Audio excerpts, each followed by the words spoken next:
Ya.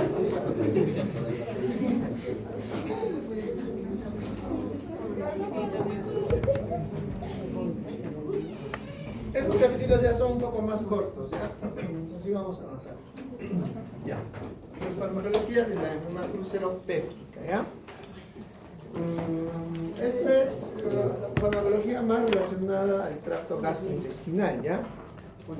Sobre todo al tratamiento de las úlceras pépticas, ¿ya? Miren, en general para tratar las úlceras pépticas, ¿no? Úlcera péptica duodenal, úlcera péptica a diferentes niveles, ¿no?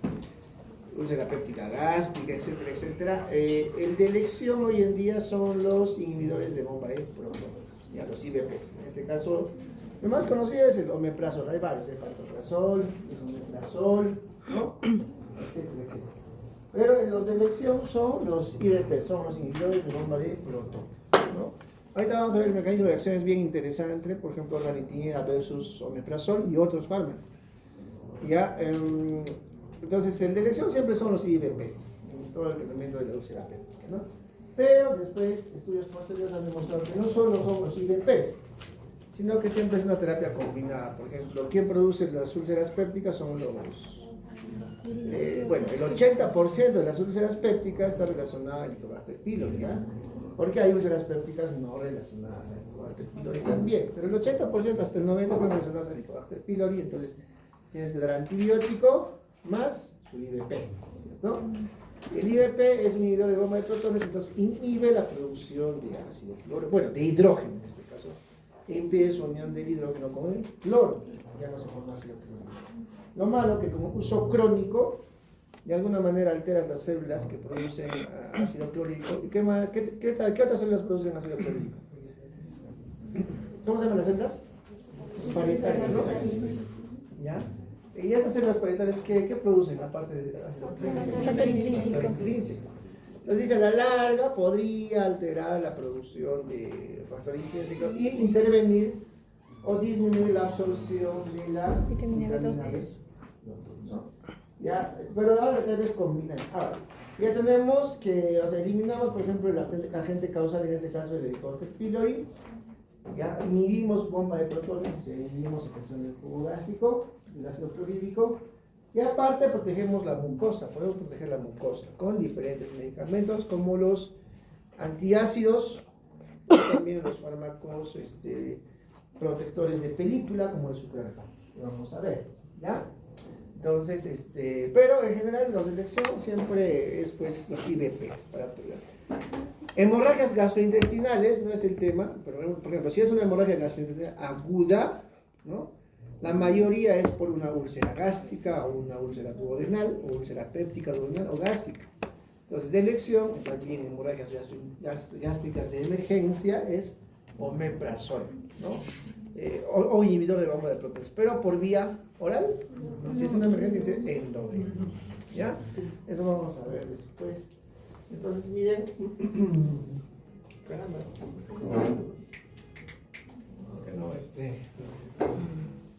no, un poco de historia, miren, en 1890 aparece se reconoce la asociación entre Helicobacter pylori, ¿no? Entonces necesitamos antibióticos para tratar las úlceras pépticas, ¿no? Antibiótico para eliminar el agente causal, ¿no? Miren, en 1970 aparece los inhibidores de bomba de protones. 1980, hace 10 años después, aparecen los antihistamínicos, como la ranitidina. Ambos van a inhibir la bomba de protones. El omeprazol inhibe directamente, en cambio la ranitidina la va a inhibir indirectamente, a través de las vías moleculares, que lo vamos a ver, ¿no?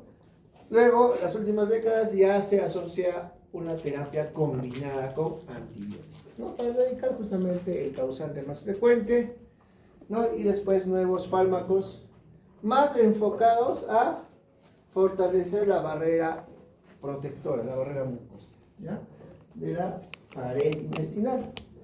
Entonces, miren los factores, facilito.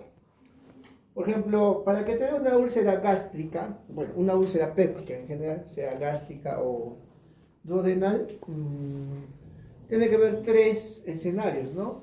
Un escenario es que la pared esté normal.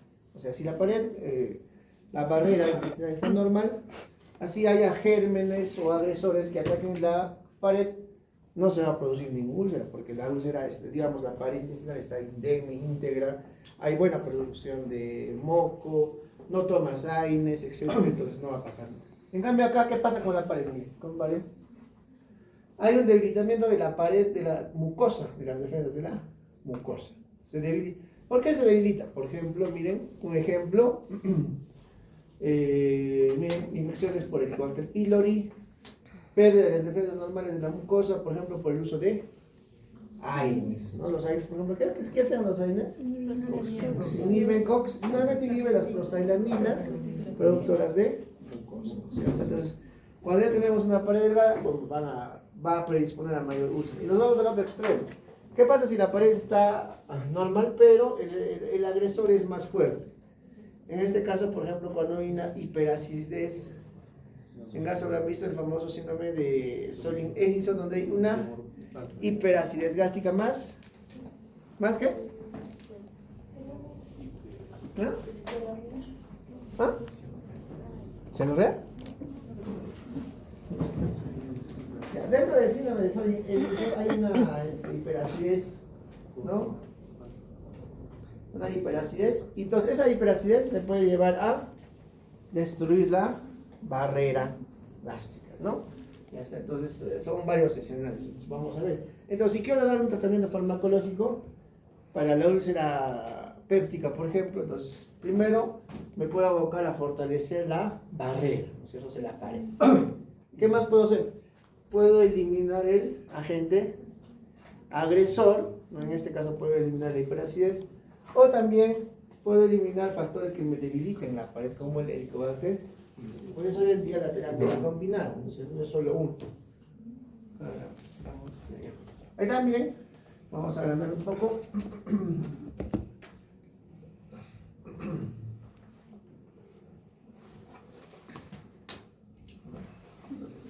Vamos a agrandar. Ahí está. Miren, no sé si se ve atrás, por favor. ¿Atrás se ve? No sé, yo no veo de atrás. Entonces miren los factores defensivos, eso es importante de la mucosa gástrica. Facilito. Uno es el moco. El moco que se produce en la célula, ¿no? Es una pared, el moco. Es un factor protector. Después, el bicarbonato que se produce. Encima el moco, el bicarbonato ya son factores protectores. Después, las prostaglandinas. Por eso es que los AINES, como inhiben la COX, inhiben producción de prostaglandinas gastroprotectoras.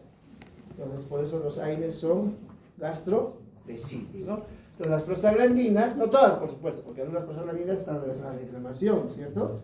Hay otras prostaglandinas específicas que van a estimular la producción de moco gástrico. Entonces, la prostaglandina es un factor defensivo, ¿no? Otro que es muy importante, el famoso óxido nítrico, ¿cierto? Que va a ser un factor defensivo. Y luego, un adecuado flujo sanguíneo del tracto gastrointestinal. Todos esos son factores que van a proteger la mucosa gástrica, ¿ya?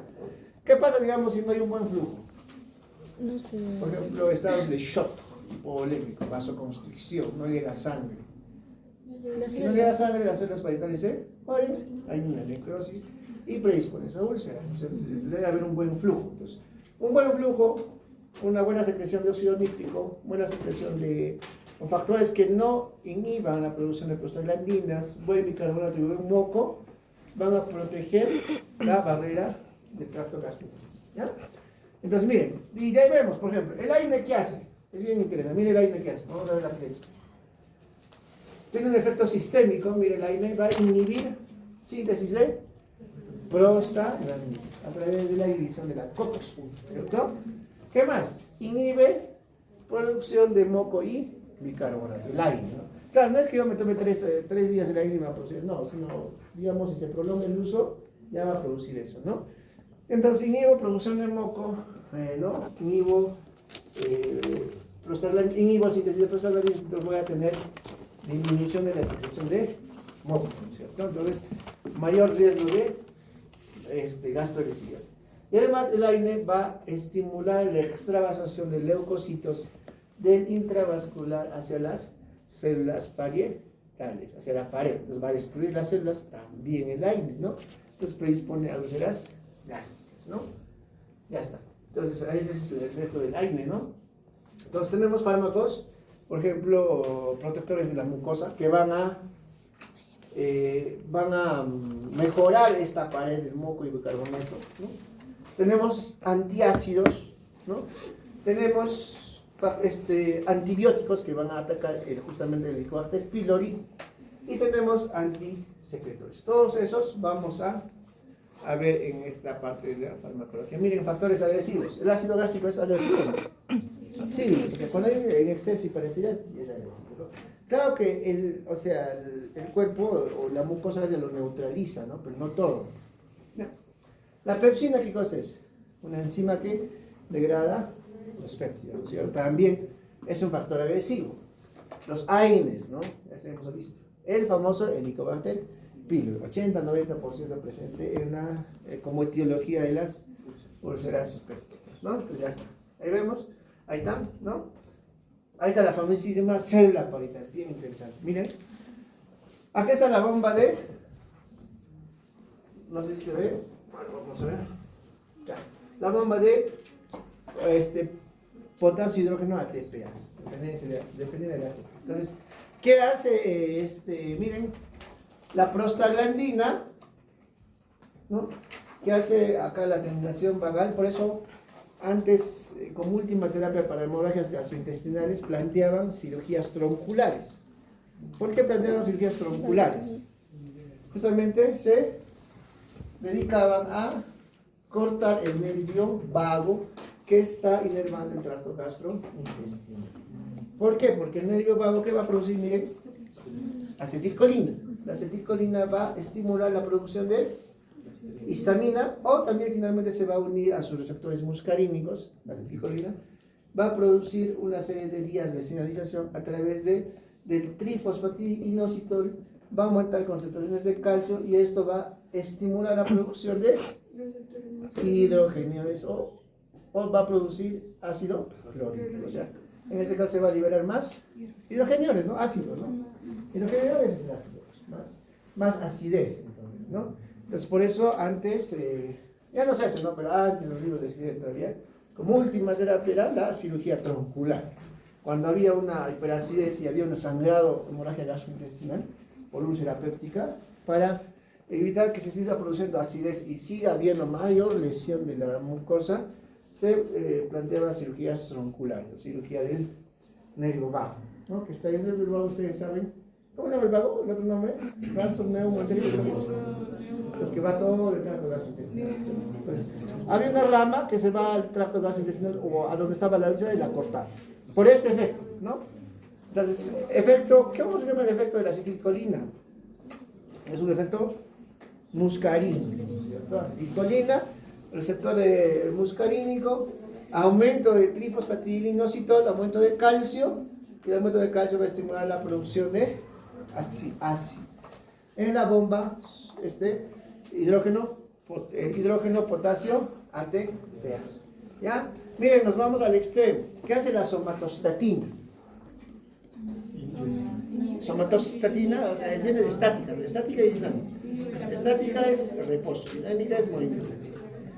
En todo lo que es somatostatina va a inhibir la mayoría de procesos, ¿no? Entonces miren, la somatostatina que hace acá, miren, se une a su receptor y va a inhibir, por eso hay una flechita negativa, inhibe la bomba hidrógeno, potasio, ATP, inhibe la producción de ácido. Vamos acá, prostaglandinas, en este caso prostaglandina de 3, no se une a su receptor, ¿qué va a hacer? Va a inhibir la producción de ácido, ¿no es cierto? Entonces, los AINES inhibían la producción de prostaglandinas, entonces inhibías este proceso, entonces había mayor producción de ácido. Por eso el AINE es un factor es un fármaco que puede producir lesión de la pared gástrica, ¿no? De la pared del tracto gastrointestinal. Después, miren, ¿qué más tenemos acá? Mira, esto de regulación neuroendocrina es a través del nervio vago, ¿cierto? hay una regulación paracrina, ¿no? A través de células productoras de histamina. Ahí está, miren. Esta célula productora de histamina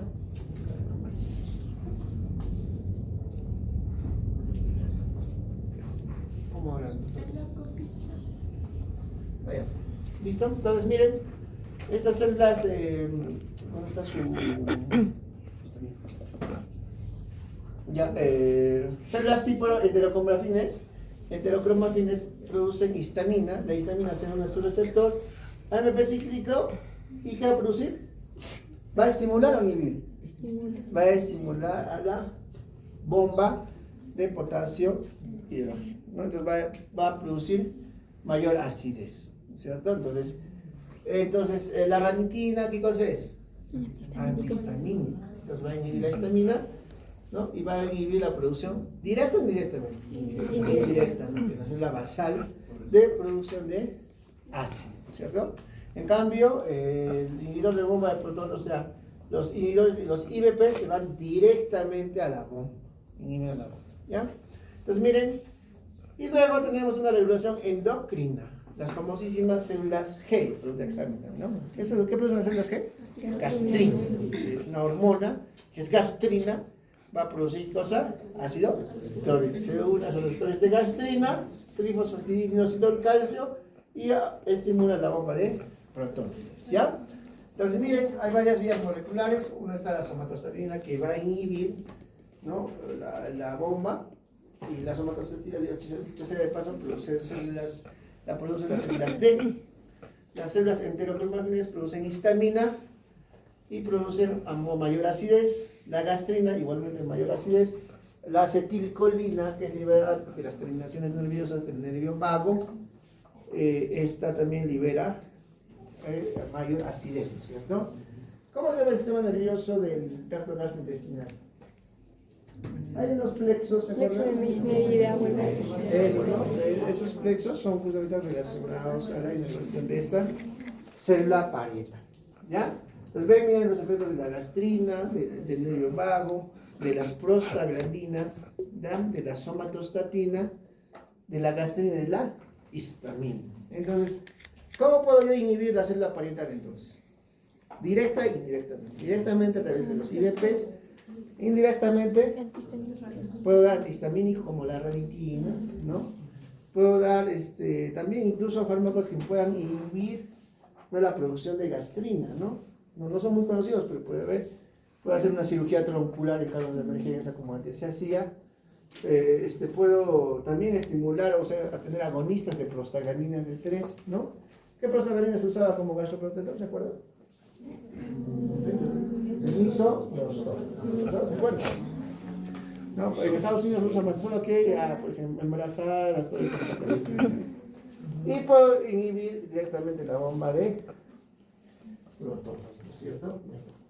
Ahí está. Entonces la parita, ahí está, secreción del ácido es lo mismo, solo que de otra manera, es de Guzmán. Mira, ¿no? Ahí están los antagonistas muscarínicos, ¿no? El antagonista muscarínico, ¿qué va a producir? ¿Acidez? ¿Aumento de la acidez o disminución de la acidez? Si es antagonista muscarínico, disminución de la acidez, ¿no es cierto? Entonces, ¿qué fármacos tienen efecto antimuscarínico?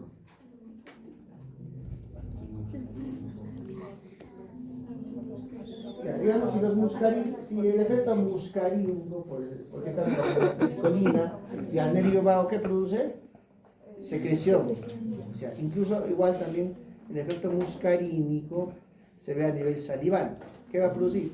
Y por ejemplo, secreción salival. Entonces, un efecto antimuscarínico es boca.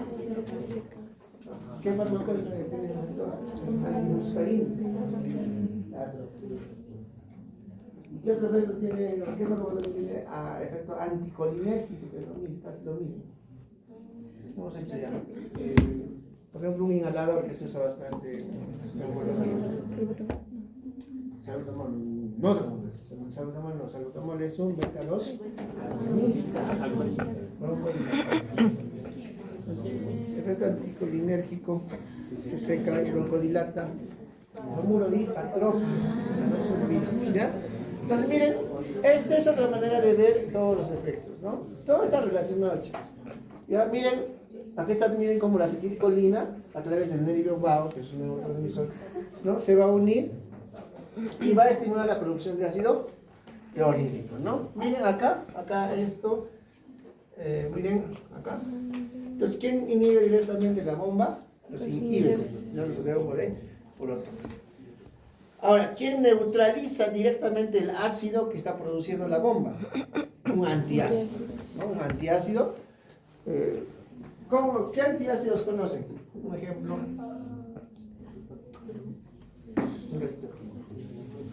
¿Aló? Bismutor. ¿Aló?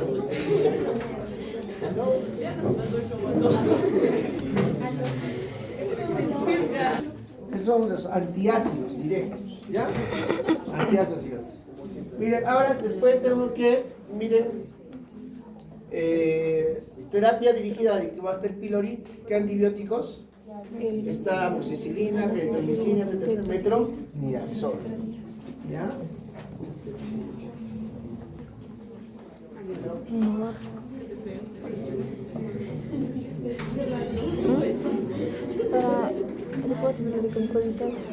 El sucralfato, miren, sucralfato, acá miren, sucralfato va a tener un efecto citoprotector, que vamos a ver cuál es. O sea, el sucralfato prácticamente le das digamos, le falta como la mucosa, le das más moco, ¿no?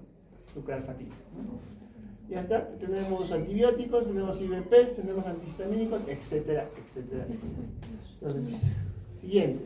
No, aquí está, vamos a resaltar un poquito la acción del, ¿qué nervio es? El nervio vago, es un neurotransmisor, acetilcolina, ¿no?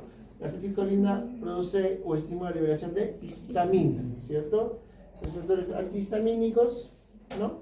Aumenta calcio y finalmente aumenta la producción de ácido de la bomba. Miren, acá está, se efecto así bien interesante como el antiácido, que es el R en este caso, ¿qué carga tiene el protón? Positiva. Y el antiácido tiene carga negativa. El R lo neutraliza. Por ejemplo, ejemplos de esos son los antiácidos. Los famosos hidróxido de aluminio, hidróxido de magnesio, ¿no? Bicarbonato de sodio, se unen al ácido directamente, ¿no? Pareciera que también tendrían buen efecto, pero ustedes saben que la eficacia de un medicamento se mide por ensayos clínicos, no por vías moleculares, ¿ya? Miren el omeprazol, lansoprazol, que inhiben directamente la bomba de protones, ¿ya? Ya está. ¿Qué antihistamínicos tenemos? La más conocida es la rantina, pero hay otra como es la cimetidina también, ¿ya? Antihistamínico. Ahora, cetiricina, ¿qué cosa es? Antihistamínico también, pero el cetiricina no es indicada para esto, sino el cetiricina tiene otro. Claro, es un antihistamínico, pero es más para alergias, ¿no es cierto? Porque la histamina también está relacionada con las alergias, ¿no? ¿Ya? Lo mismo, solo que es de otro libro. Esto también, miren, esto es para resaltar, este es de otro libro, miren. ¿Y por qué no funciona el teclado de esta computadora? ¿Ya? ¿Listo? Miren acá, la somatostatina, que era una hormona que inhibe casi todos los procesos, ¿no? Somatostatina se libera, inhibe, ¿qué cosa inhibe? La liberación de gastrina, ¿no? ¿Ya? Y miren, ¿y quién inhibe a la somatostatina? O sea, ¿quién inhibe el inhibidor? En este caso, este nervio, ¿no? A través de la acetilcolina, ¿no es cierto?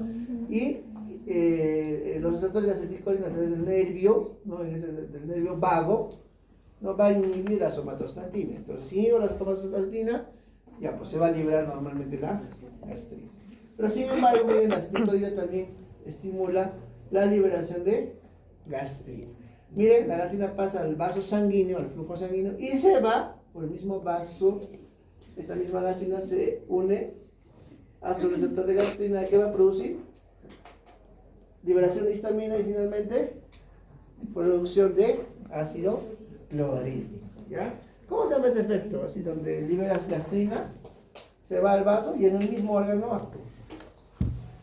Es un efecto paracrino, ¿cierto? Paracrino. O sea, el mismo estómago libera gastrina, pasa a su flujo sanguíneo, y la misma gastrina va y va a su propia célula parietal y libera ácido clorhídrico, ¿cierto? Ya está. Entonces, paracrino, ¿no? Igual, miren, tiene varias vías moleculares el nervio vago. Uno por este lado, el lado izquierdo, y por el lado derecho, miren cómo va directamente a la parte basal, es la parte basal de la célula parietal, y va a estimular indirectamente la producción de ácido clorhídrico, ¿cierto? ¿Entienden? Ya está. Ya, entonces, clasificación. ¿Qué fármacos vamos a tener? Los famosos inhibidores de bomba de protones, que es considerado actualmente la terapia más efectiva para el tratamiento de las úlceras, ¿no? El tracto gastrointestinal. Después, los fármacos que están relacionados a la protección de la mucosa, que son citoprotectores, ¿no? Protección de la mucosa. Por ejemplo, sucralfato. El sucralfato hay que relacionarlo como si yo diera una capa más protectora, ¿no? O sea, yo le doy más capa protectora al tracto gastrointestinal, ¿no? Sucralfatito. Farmacología de la aplicación del Helicobacter pylori. O sea, tengo que atacar el Helicobacter pylori con antibióticos. Antiácidos, esos que se unen directamente al hidrógeno, ¿no es cierto? Ahí tenemos hidróxido de aluminio, hidróxido de magnesio y bicarbonato de sodio. ¿Ya? Y ¿recuerdan la histamina que hacía? Estimula la producción de ácido indirectamente. Entonces tengo que tener antagonistas de receptores H2, ¿ya? Como la ranitidina, que inhiben indirectamente la secreción de ácido. ¿Ya? ¿Listo? Facilito. Ya, mecanismo de acción del IEP es inhibición irreversible. ¿Ya? Inhibición irreversible de la bomba de protones, ¿ya? De potasio, hidrógeno, ATPs, ¿ya? Entonces, ¿para qué se usa IEPs? No, para reducir la producción de ácido clorhídrico en el estómago. ¿Quién tiene la enzima hidrógeno potasio ATPasa? Las células parietales, ¿no? Y están altamente efectivos para, por ejemplo, la reducción de la acidez gástrica y cicatrización de úlceras gástricas o úlceras del tracto gastrointestinal, ¿ya? Son los de elección. Miren, este gráfico es bien interesante, miren. Lo de rojito es el ritmo normal de secreción de ácido de una persona. ¿Ya? Escuchen. La curva de rojito es el ritmo normal de secreción de ácido de una persona. Entonces, ¿dónde hay más hiperacidez? A ver, según el gráfico. Miren, almuerzo, ya otro. Cena, ya otro. La colación nocturna es, digamos, colación nocturna le dicen en otros países, o sea, digamos, un aperitivo que te comes entre noches. Es una comida, ¿no? Colación. A los diabéticos, por ejemplo, en el hospital le dicen, cuando ustedes van a leer las historias, colación nocturna le ponen a los nutricionistas. Quiere decir que le dan en la nochecita, la cena, digamos, normalmente es a las 6. Pero la colación nocturna es 8, 9, 10, un aperitivo antes de dormir. Pero acá nosotros nos comemos, ¿no? Entonces, miren, escuchen, por favor, miren, para que no se pierdan. ¿Qué pasa? Si yo doy, ¿qué dice acá? El verde. Si yo doy inhibidor de bomba de protones, ¿qué pasa con la acidez?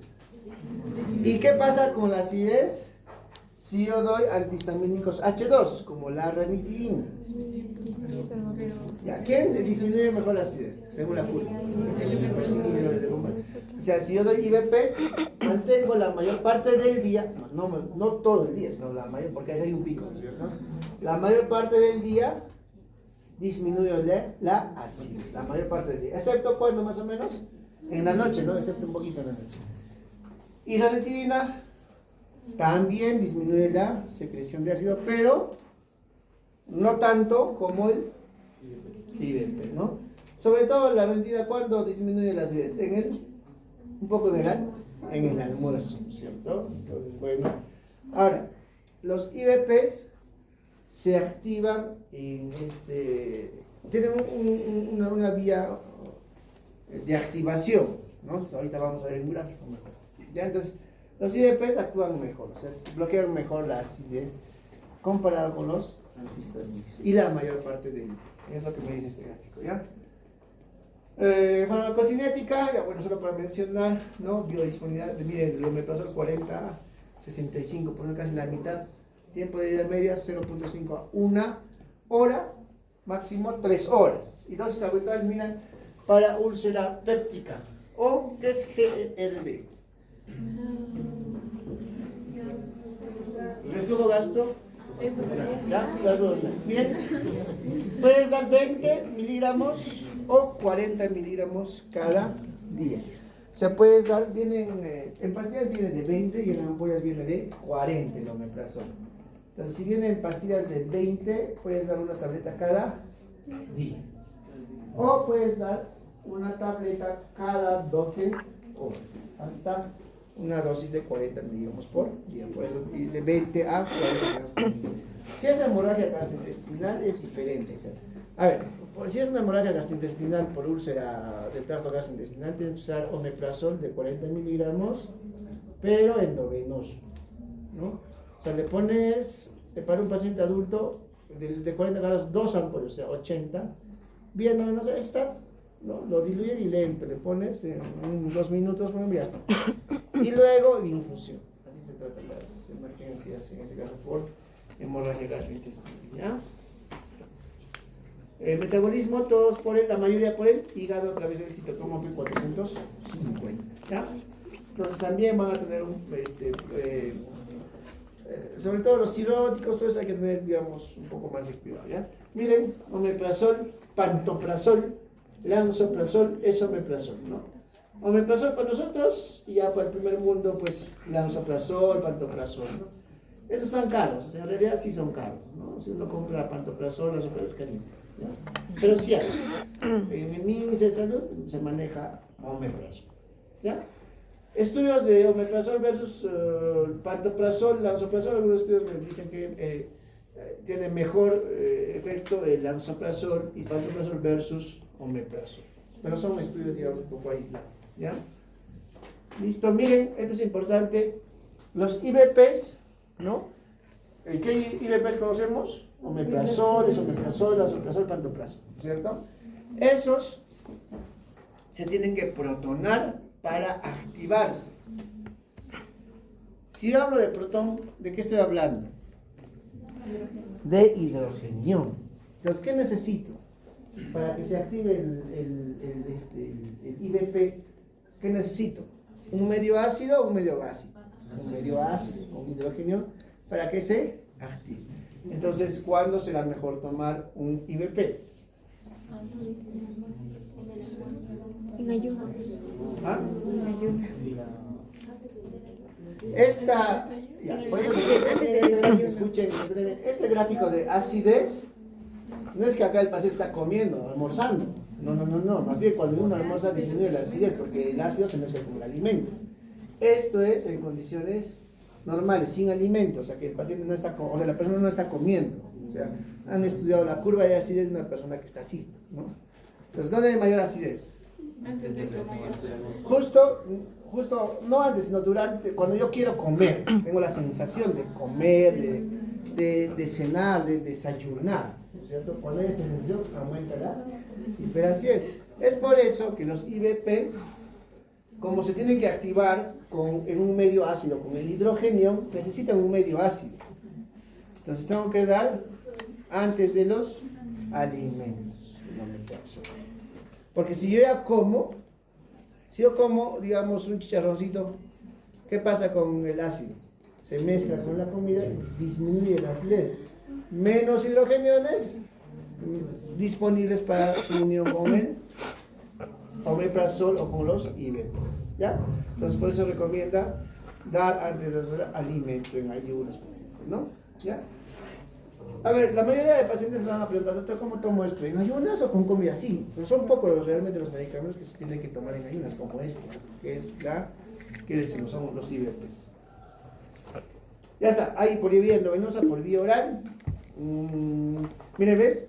Su absorción se ve afectada por la presencia de alimentos, ya que requiere un ambiente ácido para su activación. Entonces, de preferencia no con alimentos, ¿ya? En los IVPs. Bueno, ya hemos visto sus efectos y su efecto se dura hasta se prolonga hasta 24 horas, ¿ya? Ahí está, miren, indicaciones de IVPs. Indicaciones, había les he dicho. Son profármacos, ¿sabes por qué? Porque requieren activación con protón, con hidrogenio. ¿Ya? Ahí tenemos todos los omeprazoles. Inhiben bomba de sodio que diga potasio, hidrógeno ATPasa.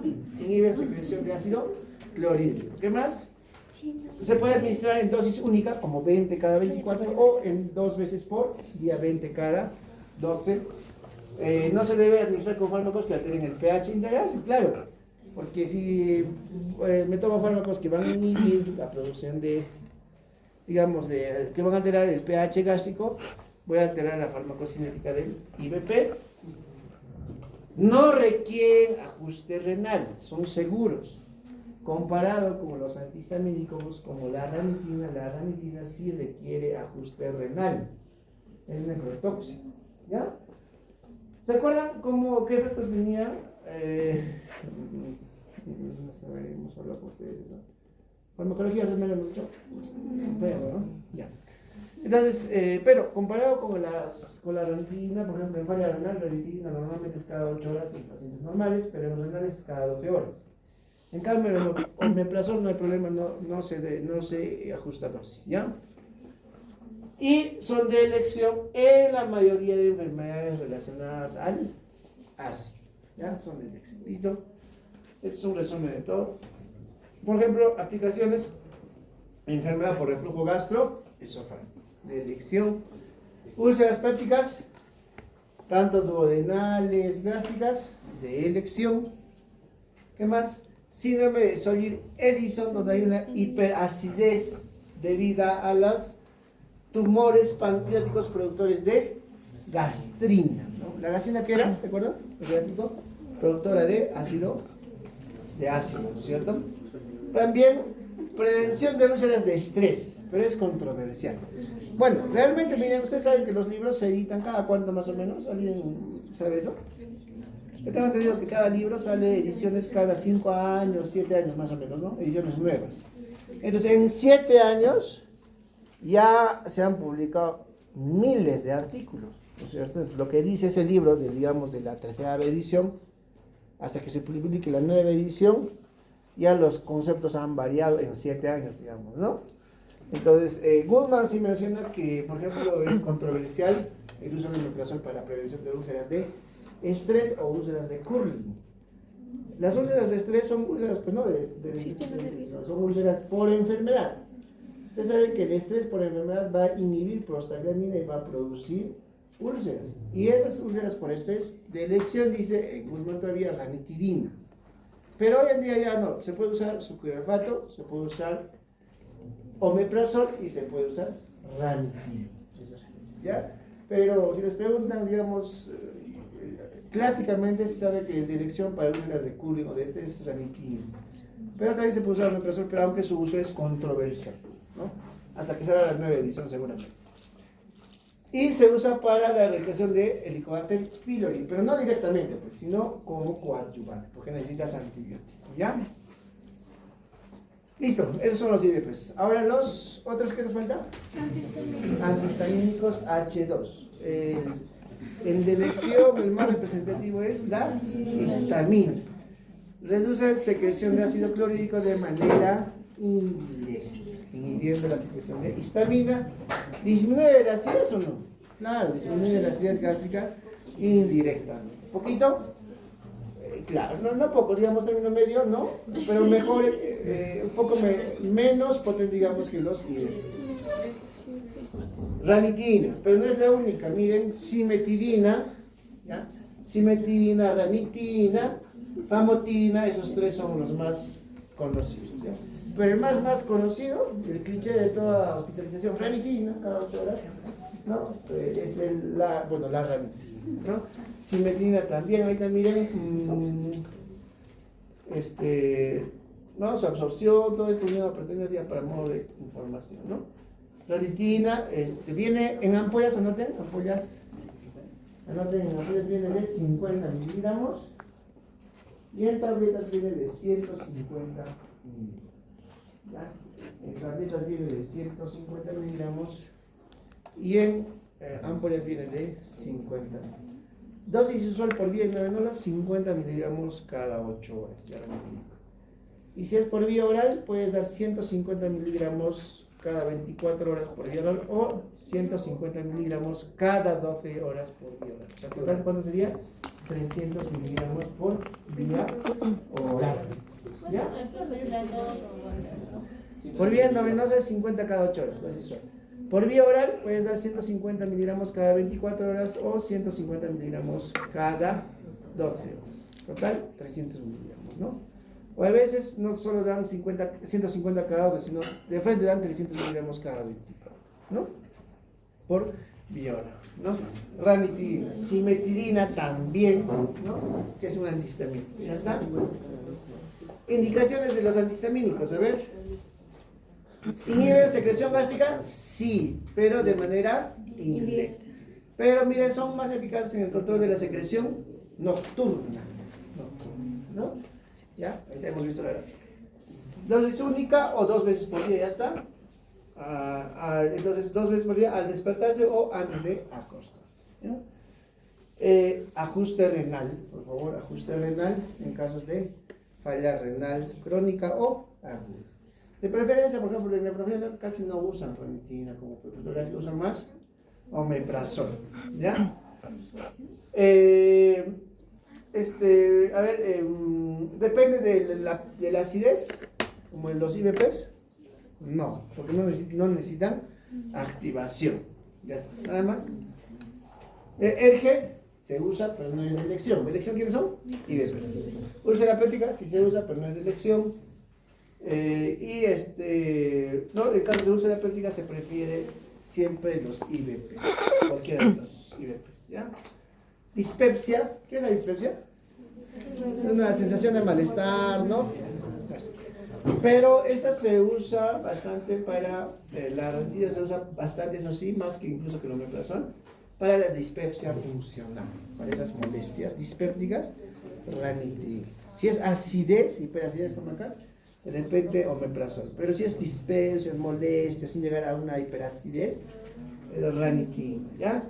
Prevención de úlceras de estrés, todavía Guzmán menciona que son los de elección, ¿no?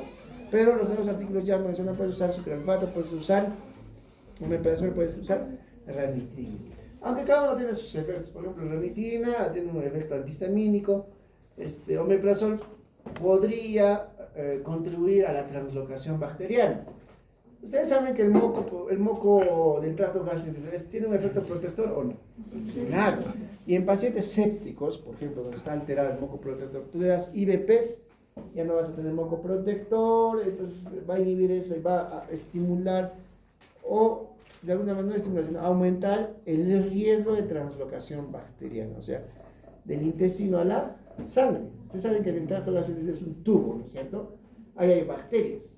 Si se altera la pared que está separando el lumen del tubo digestivo con la sangre, se altera esa pared, las bacterias se van a traslapar del intraluminal a la sangre. Eso podría aumentar el riesgo de translocación bacteriana, sobre todo en pacientes sépticos. El omeprazol, ¿ya?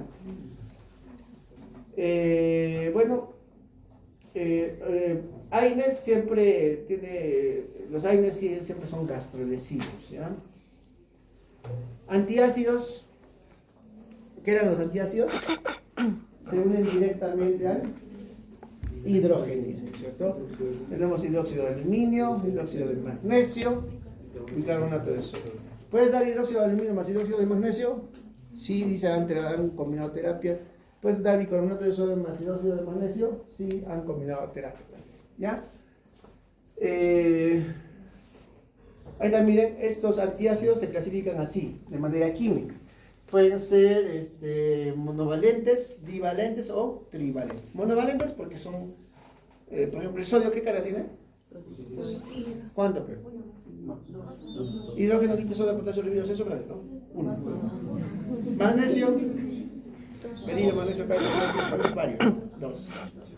Trivalentes, aluminio, ¿no? Aluminio, la recta de aluminio. Entonces, monovalentes, divalentes y trivalentes. O combinaciones de varios. Puede ser así su clasificación química de los antiácidos, ¿no? Y tienen características farmacológicas, farmacocinéticas, dependiendo del tipo de cation que son. Si tienen una carga positiva, 2 cargas positivas o 3 cargas positivas. Nada más, solo de manera general, ¿ya? Por ejemplo, compuestos de magnesio, ¿no? La característica de esos antiácidos es que no son absorbibles, en su mayoría. O sea, no es que se van a absorber y van a pasar la sangre, no. ¿Por qué? Porque el antiácido, ¿dónde se queda?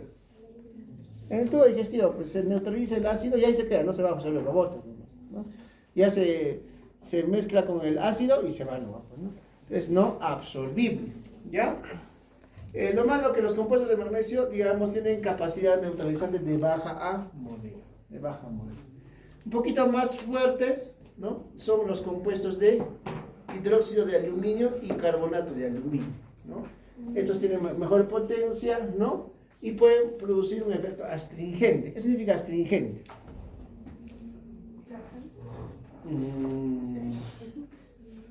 Dieta astringente, por ejemplo, en diarreas dan dieta astringente, o sea, una dieta que va a disminuir de alguna manera la motilidad intestinal. Entonces, un efecto astringente tiene este compuesto de hidróxido de aluminio. Por eso su efecto colateral que puede producir, ¿qué cosa? Estreñimiento, ¿ya? Incluso uno de esos compuestos va a producir, no es este, es el bismutol. ¿Han tomado bismutol? Sales de bismuto, ese produce cambios de la coloración de las heces, por eso esas negras. Solo como anécdota, una vez a una paciente le estaba dando bismutol, pues no, cada 8 horas, ya por una semana creo, y heces negras. Está sangrando, entonces gastro bien y se ha reído de nosotros porque le estaba dando bismutol y heces negras, porque heces negras, ¿qué significa? Hemorragia gastrointestinal, ¿no? Entonces hace endoscopía, trae el endoscopio a la UCI, es todo un protocolo, ¿no? No es, o sea, el paciente que en la UCI que sangra, o sea, mueve todo, pues tienes que traer el endoscopio, no es que el paciente lo lleve porque está inestable, ¿no? Entonces al final era el bismutol, ¿no? Entonces es ¿ya? Solo para que se corte.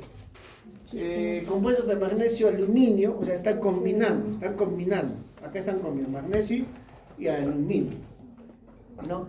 Lo bueno de esta combinación entre magnesio y aluminio, no producen esa alteración de la motilidad intestinal como que tiene efecto astringente y que puede producir estreñimiento. Entonces, hoy en día lo mejor es los combinados, tanto magnesio con aluminio, ¿ya? Tiene aparte, son antiácidos no absorbibles, por ejemplo, no se absorben, ¿eh? Recuerden el gráfico, se une al ácido y se elimina, ¿ya? Tiene efecto neutralizante del ácido. Esta combinación de magnesio y aluminio no altera la motilidad intestinal, recuerden, y además tiene un efecto citoprotector, ¿ya? Tenemos después bicarbonato de sodio que hemos visto, que también neutraliza, o carbonato de calcio también que neutraliza, ¿ya? Mira acá, solo para mencionar los famosos más que han oído, Milanta y Milanta Plus. No han tomado, o han visto, o han oído, ¿no? Claro que ahora es muy sonado, ¿no? Pero antes bien sonó el Milanta. Mira, ¿qué tiene Milanta? Hidróxido de aluminio más hidróxido de magnesio. Y puede ser con o sin simeticona. ¿Qué hace la simeticona? Los gases. Para que se acuerden. Ustedes, los gases, ¿cómo se forman? Son burbujas de gas. ¿Qué hace la simeticona? Es como tú tienes globitos y los revientas. Eso hace la simeticona, revienta las bolitas de gas. Entonces, para molestias de flatulencia, todo eso, simeticona, ¿no? Más su hidróxido de aluminio, más el magnesio, y va bien, ¿no? Entonces, milanta. Y milanta plus, mira que tiene hidróxido de aluminio, magnesio, más carbonato de calcio, bicarbonato de sodio. O sea, los tres tienen. Entonces, lo mejor en este caso de antiácidos es usar siempre terapia combinada. Hidróxido de magnesio, hidróxido de aluminio y más bicarbonato de sodio. Si a eso le agregas simeticona o dimeticona, ya pues tiene, digamos, un mejor efecto, ¿no? Eso es solo para ver. ¿Listo? Protectores de la mucosa gástrica. Protectores de la mucosa gástrica. Acá tenemos el de elección, es el sucralfato. ¿Ya? Misoprostol ya hemos hecho, ya hemos tocado aparte, es otro tema que es, ¿no? Que hemos visto. Pero acá vamos a hablar más del sucralfato. Miren la composición del sucralfato. Por eso le he puesto la estructura química. Miren. Ahí está. ¿Qué tiene? Hidróxido, ¿ya? ¿Qué más tiene? Aluminio, ¿qué más tiene? Este azufre O3. Toda esta composición de hidróxido, aluminio y azufre O3 tienen un efecto protector. ¿No? Es como, casi como un antiácido se comporta, pero no es un antiácido, porque acá ya está unido a su radical, entonces no va a tener un efecto antiácido, ya está unido a su radical. Entonces más tiene un efecto protector, ¿ya? El sucralfato.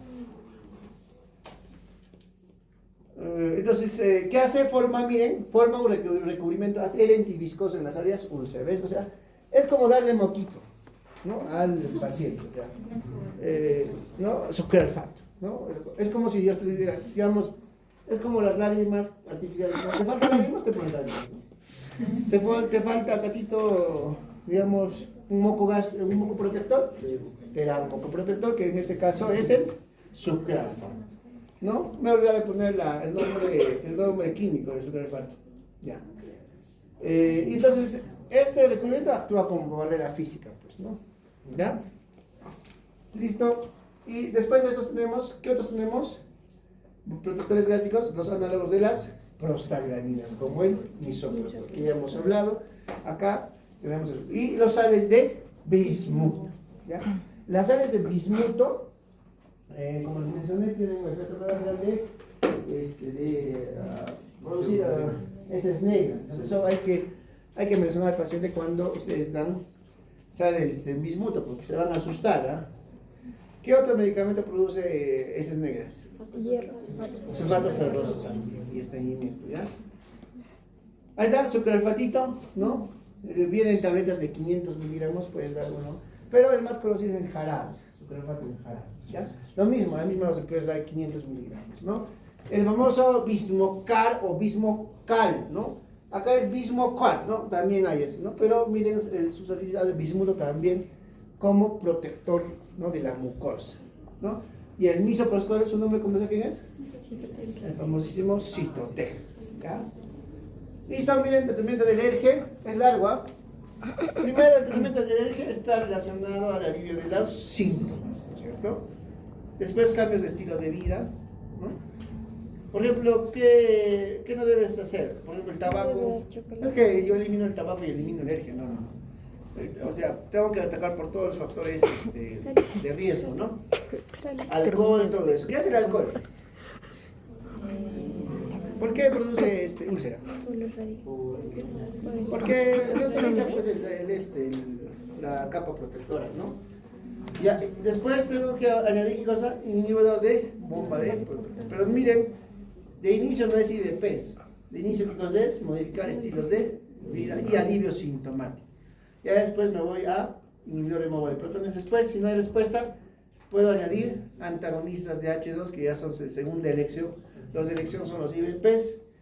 Y después ya terapia antirreflujo, ¿no? La cirugía, pues, ¿no? Aquí está, miren, manejo del eje, objetivos, aliviar síntomas, ¿no es cierto? ¿Cómo aliviaría los síntomas? Le puedes poner, por ejemplo, si tiene dispepsia, le puedes poner hidróxidos más simeticona, ¿no? Mejoras calidad de vida, cura la esofagitis, tratamiento no farmacológico, es otro tema. El farmacológico, ¿el de elección cuáles son? Los IBPs, ¿ya? Luego endoscopía, cirugía, miren. Después, miren, aquí está, simetidina, ¿qué cosa es? Y las cimetidina son antihistamínicos, ¿no? Ahí están las dosis, ya les he dicho. Omeprazol, ya les he dicho también la dosis, ¿no? Omeprazol. Ahí también miren la terapia por electroterapia. Es larga. Acá está, miren. ¿Qué dice? Terapia inicial, 7 días. Terapia inicial, 7 días. O sea, normalmente esta patología es, de eso viven los gastros, por ejemplo, ¿no? Claro, espero que cuente, pues. La endoscopía, hacen su endoscopía, su test de urea y su tratamiento. 7 días por lo menos, ¿no? Cualquier IVP, ¿no es cierto? Cualquier IVP, dosis estándar, ¿cada cuánto? Cada 12 horas. Ya pueden comer omeprazol cada 12 horas, lansoprazol, desomeprazol. Más amoxicilina, 1 gramo cada 12 horas, más claritromicina, ¿no? Alternativa, mira, ranitidina, acetato de bismuto, amoxicilina, claritromicina. En casos de alergia a penicilinas, puedes usar metronidazol. Hay cada caso, ¿no? Porque buena parte de las personas son alérgicas a las penicilinas, ¿no? A ver, ¿quiénes son alérgicos a las penicilinas? ¿O no saben? ¿Quién? A ver. ¿Nadie? Cuando hablamos de las penicilinas, generalmente nos referimos a la penicilina propiamente dicha. Porque pocos son los alérgicos a la ceftriaxona, a sus derivados, ¿no? Los relacionados. Mira, terapia de rescate, 7 días, IVP dosis estándar, tetraciclina, ¿no? Tetraciclina, bismuto y metronidazol, ¿no? O sea, antibiótico más IVP, incluso puedes usar antihistamínico, ¿ya? Ahí está, miren, mencione usted 5, ¿no? 5 usos terapéuticos de los IVPs. Ahí está. Úlcera gástrica, ¿qué más? Úlcera duodenal, esofagitis erosiva, ERGE, enfermedad del reflujo gastroesofágico, erradicación del Helicobacter pylori y síndrome de Solnit-Ellison, que se da por una hipersecreción de gastrimia por tumores pancreáticos. ¿Ya? Un poquito de no, miren, es bien tolerado los IVPs, ¿no? No tiene mucho efecto colateral. Podría producir de alguna manera nefritis intersticial, pero en casos ya de uso crónico. Misoprostol, ya no habíamos hablado de misoprostol. Ya. Las conclusiones de elección son los IVPs, cualquier. Para úlceras de estrés o de Curry, ranitidina de momento. ¿Ya? Los antiácidos son no absorbibles. Terapia combinada de antiácidos es mejor, ¿no? Hidróxido de aluminio más hidróxido de magnesio más bicarbonato de sodio, ¿ya? Análogos de prostaglandinas pues se puede usar, pero su papel, o sea, su uso ha sido limitado por los efectos colaterales, ¿ya? Listo, entonces, este es el no.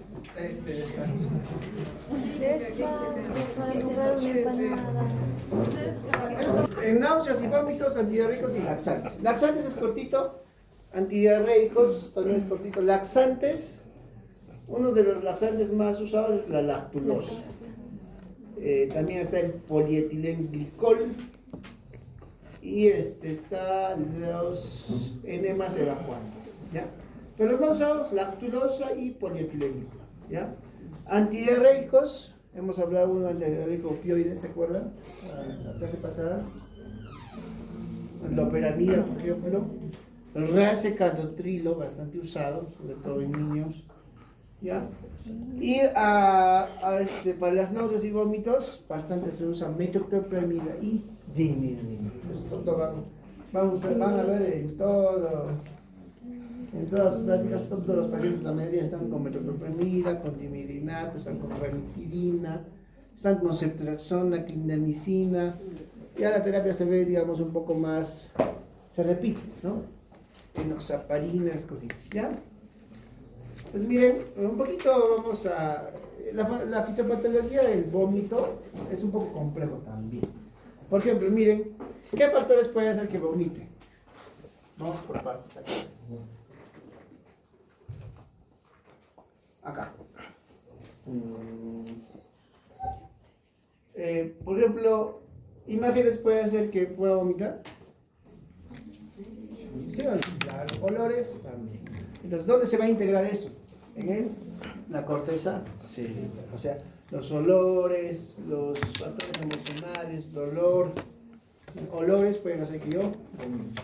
Sobre todo se activa uno de los centros más importantes, es la zona gatillo quimio-receptora y el centro del vómito. Entonces el centro del vómito se activa con estos, el dolor, olores, factores emocionales, se activa el centro del vómito. Y además, estos directamente pueden estimular áreas corticales superiores. Ahí está, pues. Por ejemplo, por eso, para las náuseas y vómitos, en algunos casos, ¿qué podría dar si tienen esta fisiopatología? Centro cortical superior. ¿Qué podría dar? No, está bien, pero ¿qué podría dar, digamos? Un fármaco que actúe a nivel de corteza superior. Entonces, ¿qué podría dar? ¿Qué podría dar? ¿Qué fármacos actúan a nivel de corteza superior? No, antidepresivos, psiquiátricos, medicamentos psiquiátricos, neurolépticos. Por ejemplo, para el tratamiento del, ¿cómo se llama? La patología que se mete y vomita. Bolivia, bueno, cualquiera de ellos pueden dar neurolépticos. Porque se basa en esta fisiopatología, ¿cierto? Ya, núcleos vestibulares también tienen que ver con el vómito. El laberinto que está en los oídos, cuando te da laberintitis, ahí está, grabol. ¿Qué es el grabol? ¿Qué es el dimidinato? Bueno, eso me dice el puntero. Dimidinato, ¿qué efecto tiene molecular? Ya, ahora vamos a ver, ¿ya? Tienen que aprender eso. Ya, dimidinato, le dice, ¿usted da la botica? Grabol, ¿no?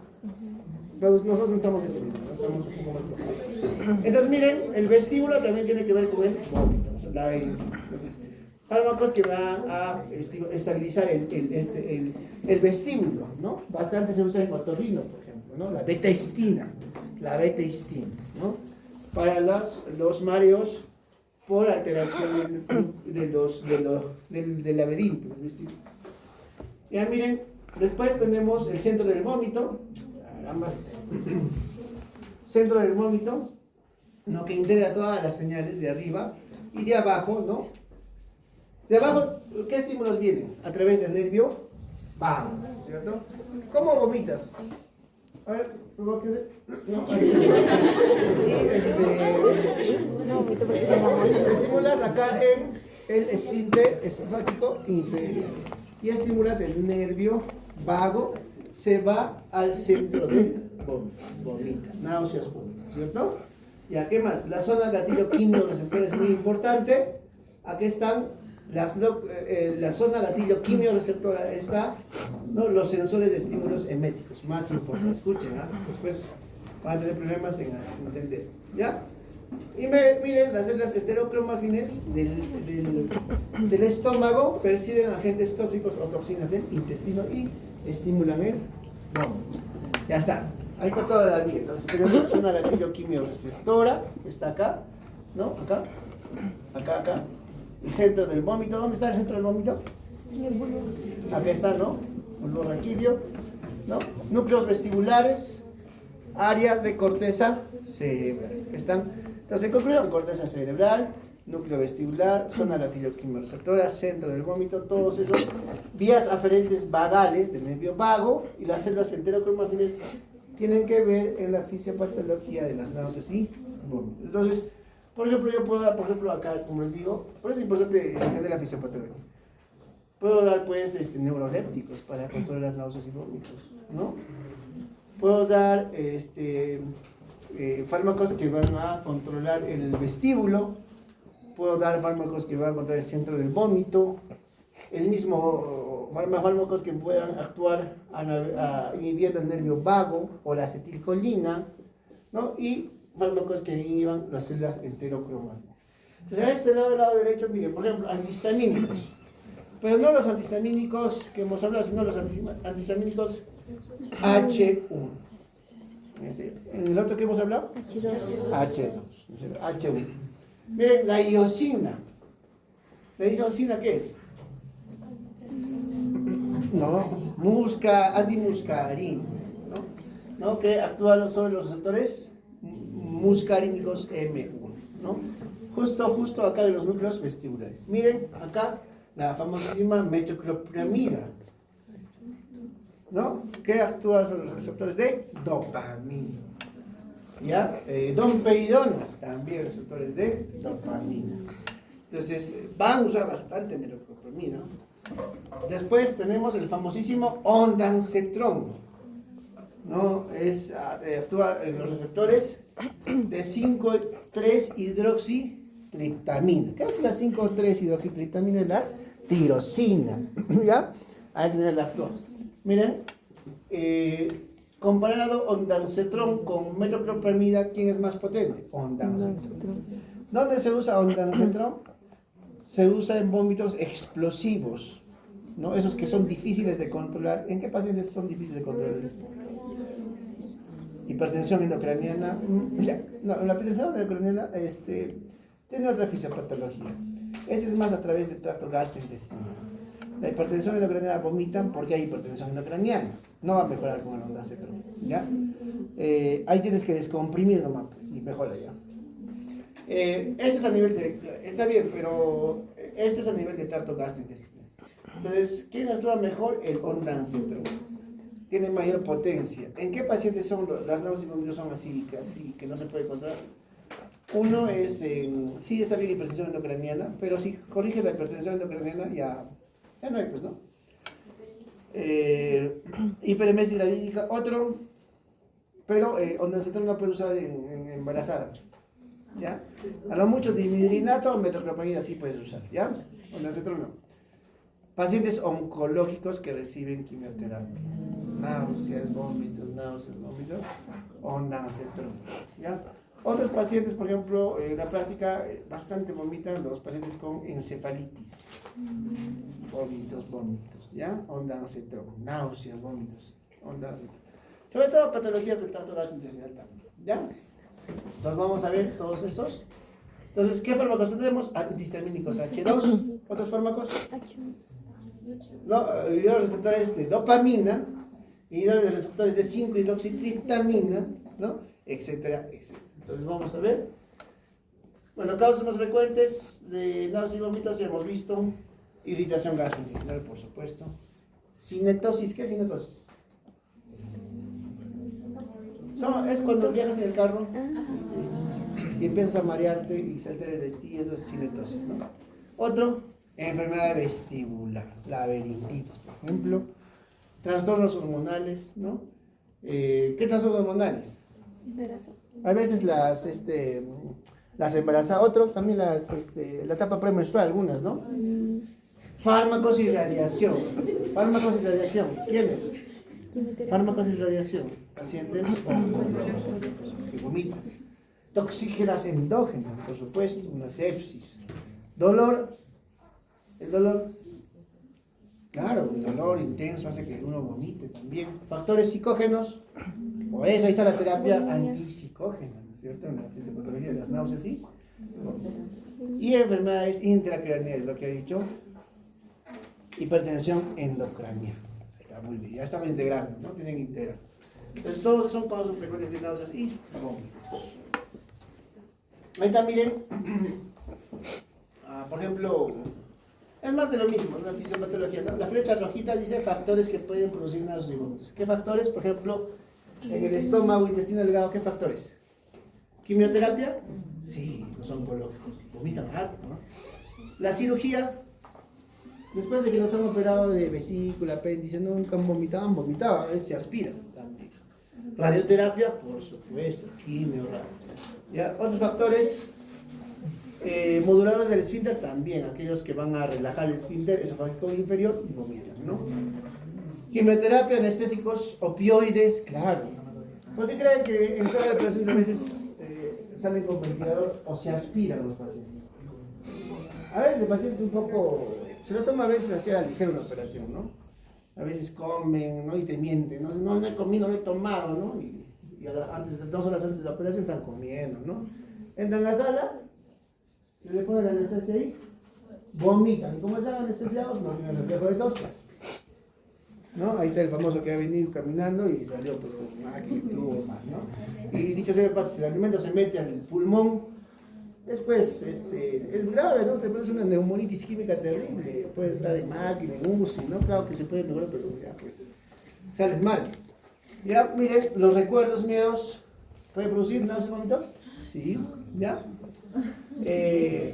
Sensaciones sensitivas aferentes, ¿no? El dolor, el olor, la vista, ¿no? Los efectos visuales pueden producir náuseas y vómitos. Ahí está, miren, la zona gatillo-quimio-receptora, ¿no?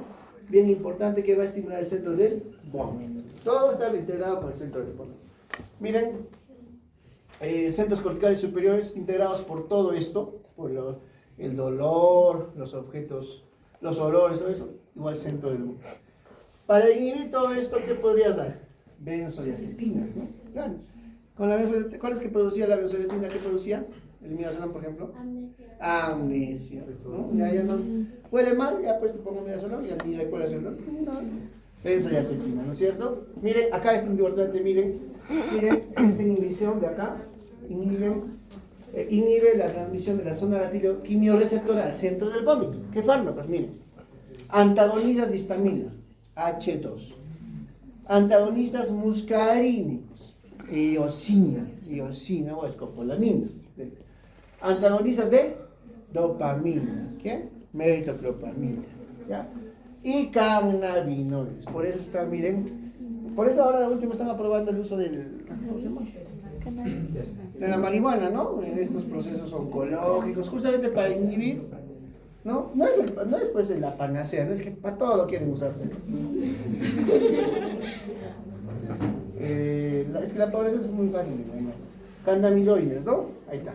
Van a inhibir la transmisión de la zona gatillo-quimio-receptora al centro del vómito. Ya están las vías nerviosas. ¿Listo? Entonces vamos a pasar por fin a desarrollar cada fármaco, ¿ya?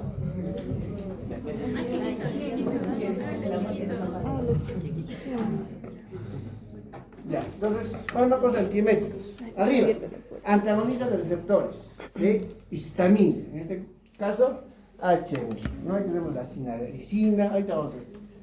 Antagonistas muscarínicos de elección, iosina. Esta iosina no solo tiene un efecto antiemético, tiene un efecto antiespasmódico. En cirugía lo usan bastante para los dolores.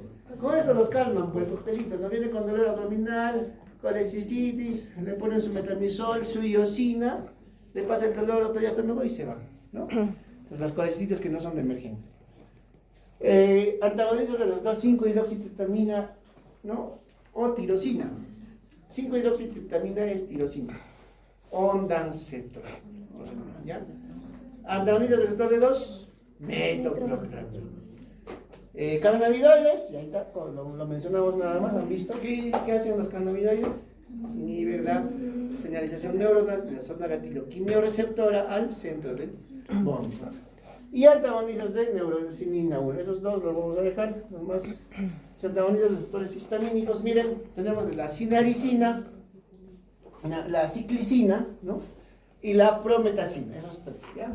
Que son antagonistas de histamina de tipo 1. La prometacina se usa para las náuseas matutinas en el embarazo. Ya noten eso, ya para el embarazo. Náuseas matutinas del embarazo. También para la cinetosis espacial. Ahora, un cachito acá. La beta-histina, muy usado en neurología y en otorrinolaringología, se usa para tratar las náuseas y el vértigo en el síndrome de Meniere. ¿Han oído el síndrome de Meniere? Sí. La laringitis, la causa más frecuente de la laringitis, síndrome de Meniere. Entonces, beta-histina lo controla bien, ¿no? Beta-histina. Pero la particularidad de la beta-histina es que es antagonista a receptores H3. No H1, sino H3, ¿ya? Entonces, tiene la sinaricina, la cicliricina, la prometacina, esos tres. La prometacina se usa en las náuseas y vómitos de las embarazadas, y la betistina en el síndrome de Meniere, ¿ya? Y dicho sea de paso, actúa inhibiendo receptores de histamina H3, ¿ya? Miren, ahí están los receptores de histamina. ¿Cuántos receptores de histamina hay? Miren. H1, H2, H3 y H4. Distribuido casi en todo el organismo, miren. A ver, ¿qué órgano es el más común? Corazón. Ninguno, pero no el cerebro, Corazón. tubo digestivo, corazón, miren, ¿no? Corazón. Ya por eso tiene efectos cardiotóxicos también, están asociados en niños, sobre todo no hay que dar mucho antihistamínico porque tiene efecto cardiotóxico. ¿Ya? Miren, a nivel cerebral también, a nivel bronquial, por eso las reacciones de anafilaxia de histamina están relacionadas a los bronquios, ¿no? A nivel pulmonar, corazón, etcétera, etcétera. ¿Ya? ¿Quién produce histamina? ¿Qué es la productora de histamina? La que está relacionada a las reacciones alérgicas de anafilaxia. Las células de mastocito. ¿Cuáles son las culpables? Ahí está, miren. Ahí está. Esta tablita es bien interesante. Bien importante. Principales antihistamínicos H1. Ya miren, ¿dónde está? Etanolaminas. El famosísimo y harto conocido dimehidrinato. Entonces, ¿qué es el dimehidrinato? Uno es donde está ahí. Antihistamínico, ¿qué tipo? H1. ¿No? Porque si no, el paciente va a estar vomitando y el portero les va a decir, póngale dimehidrinato, doctorita, ¿no? Y así te va a decir. Entonces ahí está, dimehidrinato es un antihistamínico, ¿no es cierto? H1. ¿Ya? Después tenemos las alquilaminas, la clorfeniramina, que es muy conocido, pero estos ya no se usan para las náuseas y vómitos, más para las reacciones alérgicas. Acá el dimehidrinato es el que se usa más para náuseas y vómitos, que es un antagonista de tipo H1. ¿Ya? Listo. Antagonista de los receptores muscarínicos, anticolinérgicos. El de elección es la iosina.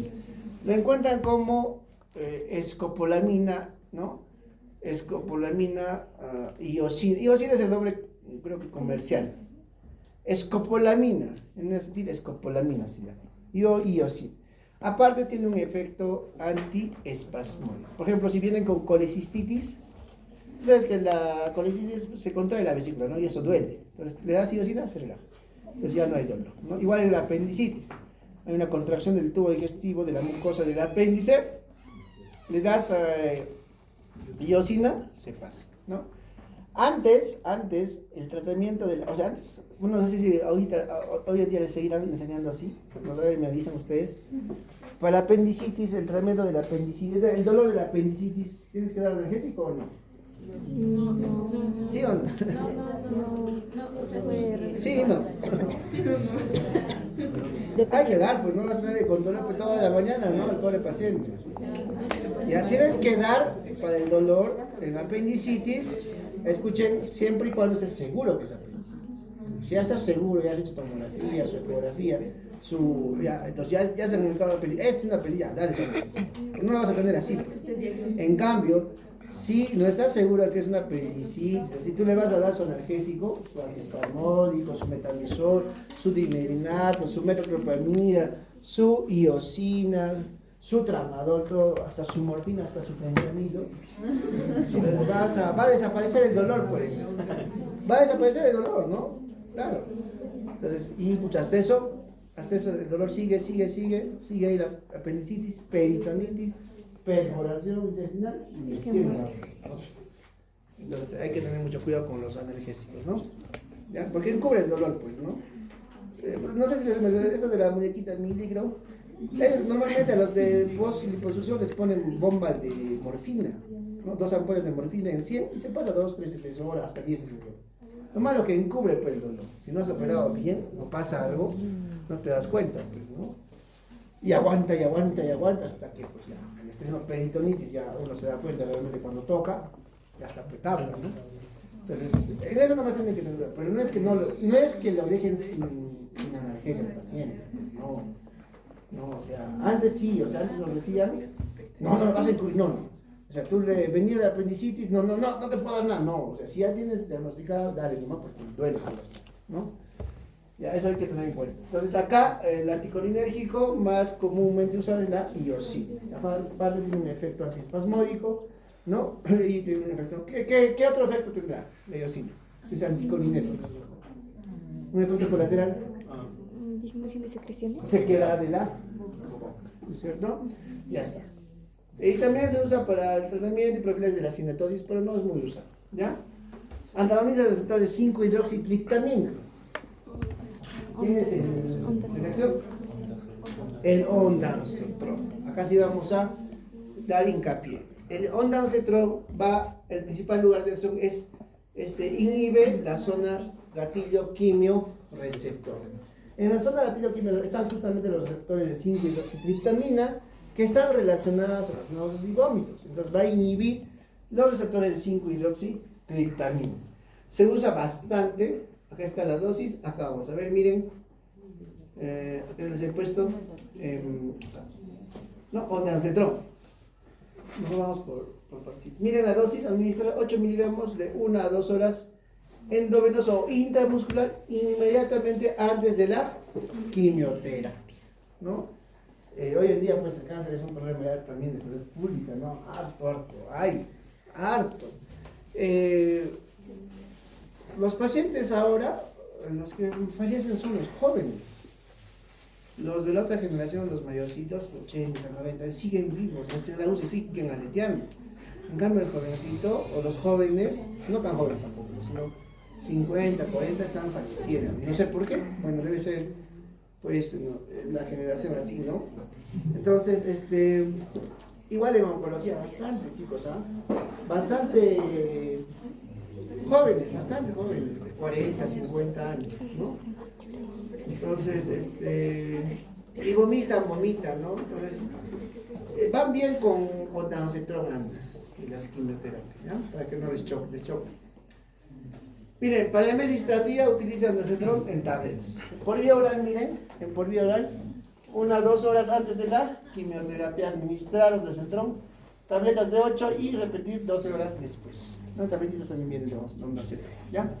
Pero ¿qué pasa si está vomitando? ¿Le podrás dar por vía oral? No. Puedes dar por vía endovenosa, también por vía subcutánea, ¿ya? Y para emesis tardía utilizan ondansetron de 8 miligramos cada 12 horas hasta por 5 días. ¿Ya? ¿Listo?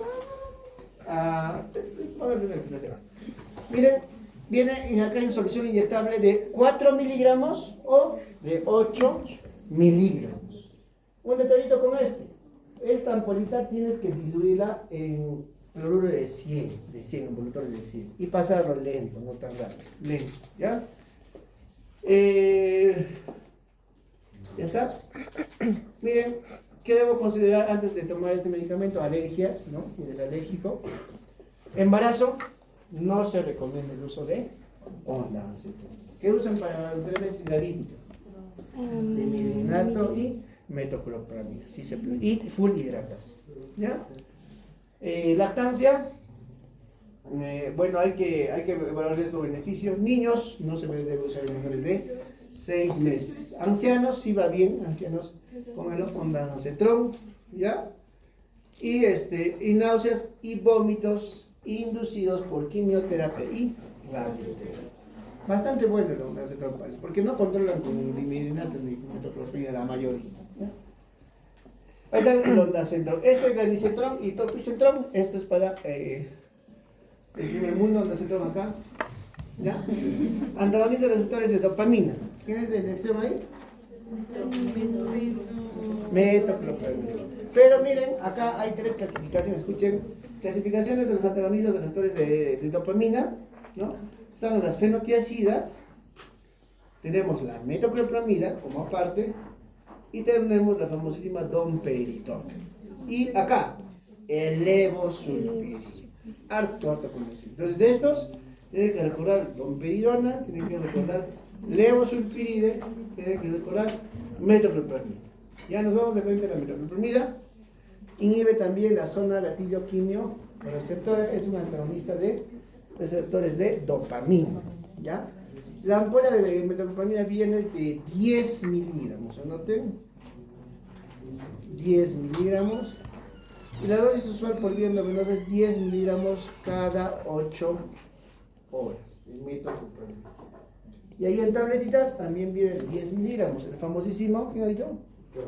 Grabol. ¿Cierto? Sí, metoclopramida, ¿ya? Y bueno, 10 miligramos cada 8 horas. Inhibe zona gatillo quimio-receptor. ¿Ya? Domperidona, ya, comparado con metoclopramida y con dimidrinato, domperidona atraviesa menos la barrera hematoencefálica. Por eso dimidrinato, ¿qué produce? Sueño, sí, sueño. Por eso dimidrinato no den, ya no den a los pacientes a los que van a manejar, ¿no? Después, ¿no? Metoclopramida también un poco de sueño, ¿no? ¿Ya? Domperidona sí pueden usar, no produce mucho sueño, ¿ya? Como los demás. Y acá, el levosulpirin. Ya, miren, estos receptores, la dopamina, ¿en qué más está implicado? ¿Recuerdan? En enfermedades de psiquiátricas, ¿no es cierto? Entonces, por eso el levosulpiride, como es un antagonista de receptores de dopamina, se considera un antipsicótico. Entonces, el levosulpiride se usa en cirugía, bastante en cirugía general, para estimular la peristaltis intestinal. ¿Ya? Levosulpiride. ¿Listo? Allá, farmacología del vómito, ¿no? Este término de benzamínico se refiere a metoclopramida, clorpromazina y domperidona. Benzamínico, ¿ya? Benzamínicos. Ondansetron, ya hemos hablado, va bien en náuseas y vómitos producidas por quimio y radioterapia. Y los antihistamínicos H1 están más relacionados al uso de las náuseas y vómitos asociados a patología vestibular. ¿Ya? Betahistina, por ejemplo, es bastante usado. Ahí está, miren, ahí está. No, ahí está todo, ya hemos hablado de estos, ya hemos hablado, pasamos. Ya. Antidiarreicos, ya para terminar. A ver cuántas diapositivas. ¿Cómo puedo saber? Sigamos, ya, antidiarreicos. No, sí, no vamos a ver esto. Descansito.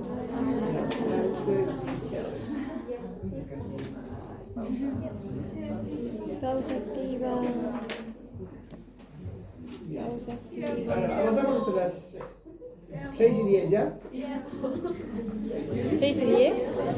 10:54. Nos hemos 7 y 10, pasado. perdón. Ya. Antidiarreicos. Entonces, miren, habíamos hablado la otra vez de un antidiarreico opioide, ¿no es cierto? ¿Cuál era? La loperamida. Hay antidiarreicos, miren, clasificación de los antidiarreicos opioides, la loperamida. ¿Qué hacía la loperamida? ¿Se acuerdan? Hemos hablado, ¿no? Se une a los receptores MIU del tracto gastrointestinal. ¿Ya? Con el nervio se une el plexo mioentérico, se une a las células musculares lisas del tracto gastrointestinal y ahí están los receptores MIU, ¿no? Entonces, ¿qué van a hacer? Van a inhibir el peristaltismo intestinal, ¿no?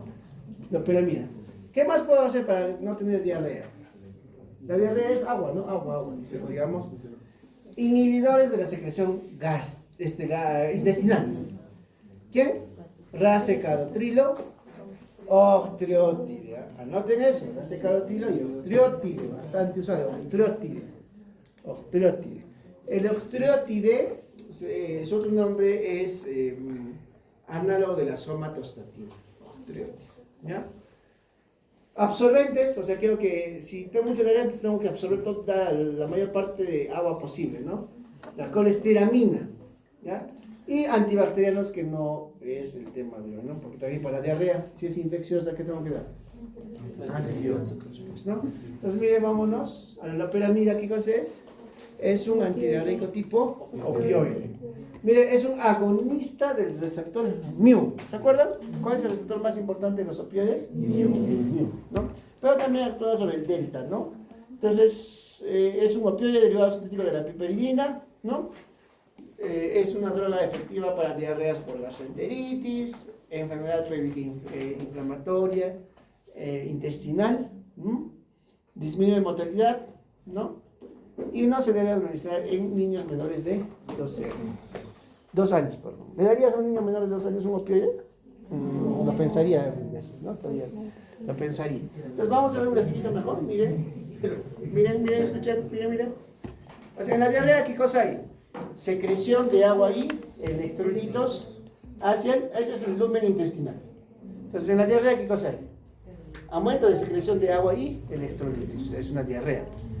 ¿Ya? Y la absorción de esa misma agua y electrolitos, ¿cómo está? ¿Aumentado o disminuido? Disminuido. Entonces, ¿qué hace la loperamida? Aumenta la absorción de agua y electrolitos. 1. Después, ¿qué más hace? 2. Acá. ¿Qué hace? Inhibe la secreción. Disminuye la secreción de agua y electrolitos. 2. 3. Acá está. A través de los receptores mu, inhibe la liberación de acetilcolina. ¿Qué hace la acetilcolina en las células musculares lisas del tracto gastrointestinal? ¿Qué hace la acetilcolina? Contracciones, peristaltismo. Se inhibe la acetilcolina, la liberación de acetilcolina a través del receptor mu, la loperamida. ¿Qué hace? Disminuye el peristaltismo intestinal. Entonces menciono esos 3 efectos de la loperamida, ya está, ¿no? Disminuye motilidad intestinal a través de la inhibición de la liberación de acetilcolina por estímulo de los receptores mu. Después, disminuye excreción o secreción de agua y electrolitos. Después, aumenta absorción de agua y electrolitos. Ya está. Siguiente. Ahí está su efecto a través de los receptores mu y delta. Al unirse a los receptores mu, inhibe la peristaltis. Y al unirse a los receptores delta, inhibe la secreción gastrointestinal. Ya está. Mejor con el grafiquito. Están cansados ya. Levántese.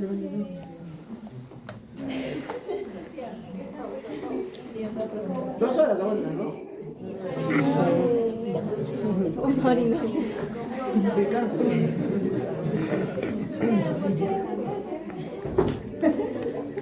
Ya.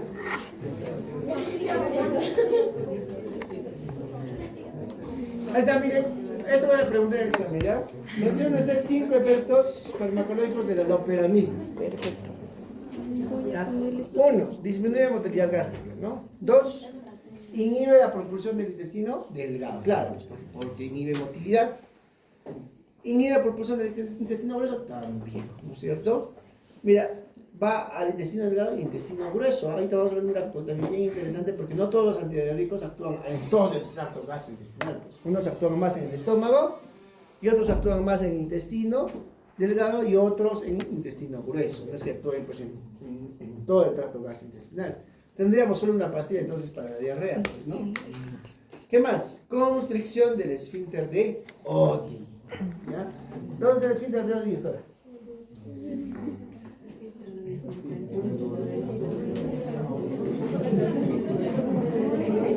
Ya, sí, pero ya. ¿Qué conducto desencadena esto?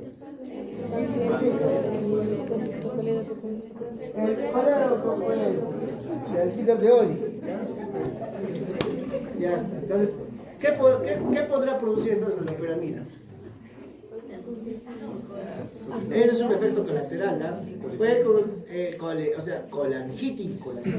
Colecistitis no, pues colangitis. Ya, miren, también puede producir incremento del tono del esfínter anal, o sea que puede producir estreñimiento. ¿Ya? Y disminución de secreciones gástricas, biliares, pancreáticas e intestinales. ¿Ya? No se olvide. Como es un mu, es potente, es igual como el fentanilo, ¿no? Reacciones adversas, ahí está, estreñimiento, un poco de náuseas, vómitos, sequedad en la boca, distensión abdominal, astenia, somnolencia, mareos, erupciones sistemáticas. Inhibidores de secreción intestinal, resecadotrilo también es bastante usado, harto usado, ¿ya? Sobre todo miren, se puede utilizar en lactantes mayores de 3 meses de edad, o sea, bastante usado. ¿Qué niño no tiene diarrea? Bastante usado, ¿no? Claro que los pediatras también tienen algunos están a favor, otros en contra, ¿no? La cuestión es que aquí estamos en curso de farmacología, sí está indicado el resecadotrilo, ¿ya? Vamos a ver mejor a un gráfico, miren. Ahí está. Va a inhibir, ¿no? Va a inhibir la encefalinasa. La encefalinasa, ¿qué es la encefalinasa? Una enzima que degrada ¿a quién? La encefalina. ¿Y qué hace la encefalina? ¿Qué hace la encefalina, amigo? ¿Qué hace la encefalina? A ver, aquí también. Aumenta absorción de agua y electrolitos. Y además disminuye secreción de agua y electrolitos. Entonces la encefalina. Entonces yo necesito más encefalina para que absorbas más agua y no haya mucha diarrea, o haya poca secreción de agua y no haya mucha diarrea, ¿no es cierto? Entonces, la encefalina es una enzima normal en el cuerpo que tiene que degradar a la encefalina, porque si no todo el rato estaríamos en ese proceso, ¿no? Entonces, una inactivación de la encefalina le da el resecador. ¿Ya? Inhibe la encefalina. Entonces, si inhibo la encefalina, voy a disminuir la secreción de agua y electrolitos y voy a aumentar la absorción de los mismos. ¿Ya? Igual lo mismo acá, miren. Acá está. Es otro gráfico, miren. ¿Qué es el PIB? El péptido intestinal vasoactivo. Con las prostaglandinas estimulan ¿qué cosa? La transformación de ATP a ATP cíclico y producción de agua y electrolitos, secreción, ¿no? Entonces, ¿qué hace el resecado trilo? ¿No? Entonces, miren, la encefalina que está, ¿no? La encefalina que está y degrada ¿a quién? A la encefalina. Pero ¿qué hace la encefalina? Mira, se une, inhibe todo ese proceso y ya no hay secreción de agua y electrolitos. Entonces, por eso tengo acá más encefalina, ¿no? Porque he inhibido la encefalina con resecado trilo, tengo más encefalina y voy a inhibir la secreción de agua y electrolitos. ¿Ya? Ya. Laxantes. 10 minutitos, chicos. Laxantes, falta 5. Laxantes.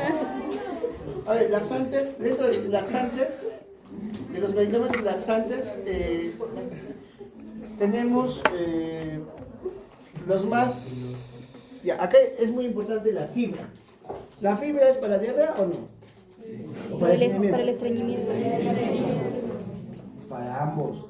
Hay fibra soluble y fibra insoluble. Claro que la más conocida es la fibra ¿para qué? Para el estreñimiento. Pero hay fibra para la diarrea, que bueno, hace que se forme un buen bolo fecal y disminuya las diarreas. También hay una fibra, solo que la fibra en común, en nuestra mente siempre está relacionada la fibra a estreñimiento. Cuando te estreñes, tómate fibra. Entonces miren, hay fibra insoluble, por ejemplo el famosísimo salvado de tigre. Esa es fibra insoluble. Por eso es para el estreñimiento, ¿ya? En cambio, las fibras solubles, ¿no? Sí son para las diarreas. Hay preparados de fibra soluble y de fibra insoluble, ¿ya? ¿Ya? Ya, tenemos fibra. Después, ¿qué fibra? Para las diarreas en este caso. Soluble, ¿ya? Ahora, tenemos medicamentos osmóticos. ¿Qué medicamentos osmóticos tenemos? Bastante. Polietilenglicol. Bastante. Polietilenglicol. Que es que tú te tomas y hay un estado hiperosmolar en el lumen intestinal y jalas, ¿qué cosa? Agua, pues. Jalas agua, ya está ahí. ¿No? Les había contado a aquel paciente, ¿no? Que estaba estreñido y que le hemos dado polietilenglicol, de lactulosa, ¿no? Le hemos dado enema evacuante, sonda rectal y pum. ¿Sabes? Osmóticos, ¿no? Tenemos también acá, escuchen chicos, un poquito de las sales de magnesio que hemos hablado, también son un poco osmóticos. Por eso uno de los efectos colaterales es puede haber producir diarrea, ya lo que hemos hablado. Estimulantes, ¿no? Acá, lubricantes, la parafina, ¿han oído? La parafina sobre todo a veces se usan en los niños, los niñitos, los bebitos estreñidos. Ya, agentes estimulantes de la peristalsis, ¿no? Y otros. Ya, ahorita vamos a ver los más importantes. Ya, polietilenglicol, ¿qué efecto tiene? Su osmolaridad. Jala agua del espacio, ¿no? Al espacio intraluminal. O sea, pero es un poco peligroso, lo puede deshidratar. Por eso hay que hidratar al paciente, ¿no? Efectos secundarios, diarrea también, pues se va a un extremo, ¿no? Ya, lactulosa también bastante usado. Lactulosa, ¿ya? ¿En qué pacientes se usa lactulosa? Cirróticos. Ya, por ejemplo, lo vamos a usar bastante en los pacientes con cirrosis hepática. Las cirrosis hepáticas no se deben estreñir. ¿Por qué? Porque cuando se estreñen, acumulan gas, que es amonio, ¿no? Y ese amonio pasa a la sangre, hace translocación bacteriana, a la sangre pasa ese amonio y encefalopatía hepática. Aumenta la encefalopatía hepática, el estreñimiento. Entonces, indicación, ¿para qué? En esos pacientes la lactulosa, ¿ya? Lactulosa. Entonces, la lactulosa y el polietilenglicol aumentan la presión osmótica en el intraluminal, ¿ya? Listo, miren, aquí está, ¿no? Recuerden que el amoníaco se convierte en amonio y eso pasa a la sangre. Para evitar eso, le da su lactulosa y haga deposiciones. Entonces mejora el estado mental y disminuye amonio en la sangre, la lactulosa, ¿ya? Puedes dar dosis 15 a 30, 3 veces por día, ¿no? 15 miligramos por día, 30 miligramos, 3 veces por día, pero se serían 90, ¿no? En jarabe, bien. En conclusión, el efecto es osmolar, hiperosmolar, ¿ya? Miren la clasificación de calidad de evidencia y de fuera de recomendación de acuerdo con el sistema Gray para el tratamiento del estreñimiento crónico, ¿ya? Miren, A, ¿qué es A?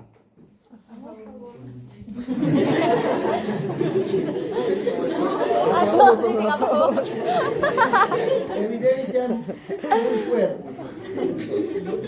De la A, B, C, D va bajando de la evidencia muy fuerte hasta la más D. Miren, a favor.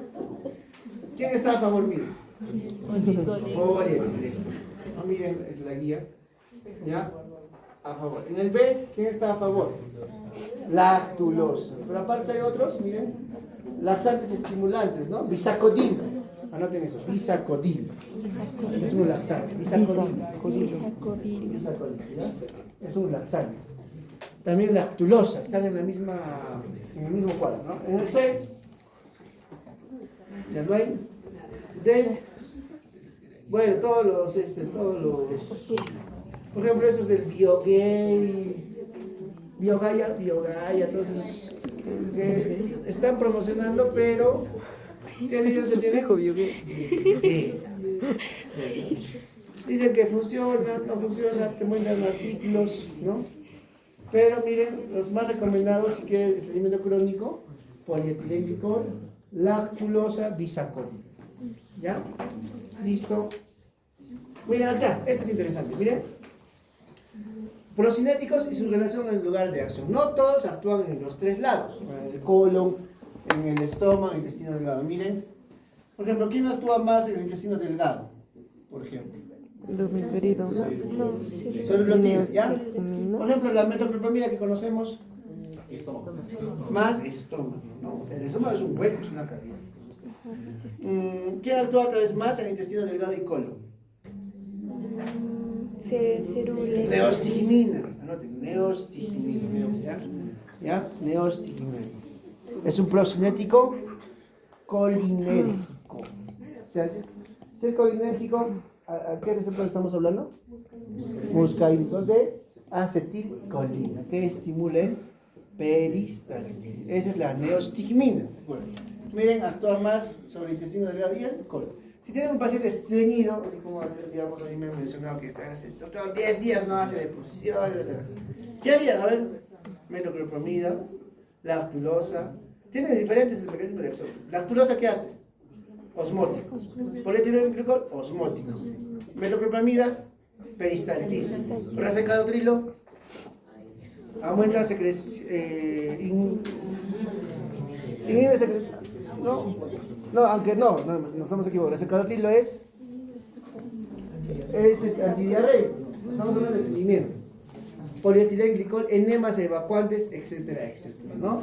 Eritromicina, recuerden que es antibiótico, pero tiene un efecto sobre la motilina del tracto gastrointestinal, motilina de las células musculares del tracto gastrointestinal, ¿no? Pero es antibiótico, pero miren, tiene un efecto sobre todo ¿dónde? En el estómago y también en el intestino delgado, ¿ya? Entonces, como por ejemplo, cuando hay pacientes con estreñimiento en la UCI, hay que optimizar terapia, ¿no? Metoclopramida siempre se usa. Si no funciona, solemos pasar a metoclopramida más neostigmina. ¿Ya? Si sigue, pasamos metoclopramida, neostimine y ya usamos eritromicina, ¿no? Ya, y hay veces octreotide, pero con poco efecto. Si ya no se puede con eso, ya hacemos otras cosas, ¿no? Sonda rectal, tantas cosas que... ¿Ya? Entonces no se olviden de este cuadro. Miren, eritromicina es antibiótico, pero tiene un efecto procinético sobre la motilina de las células musculares lisas del tracto gastrointestinal. Neostigmina, efecto muscarínico, estimula el peristaltismo intestinal. ¿Ya? Y de los demás ya hemos hablado de domperidona, ¿no? Y octreotide. ¿Listo? Ahí nos quedamos, chicos, ¿ya? Entonces,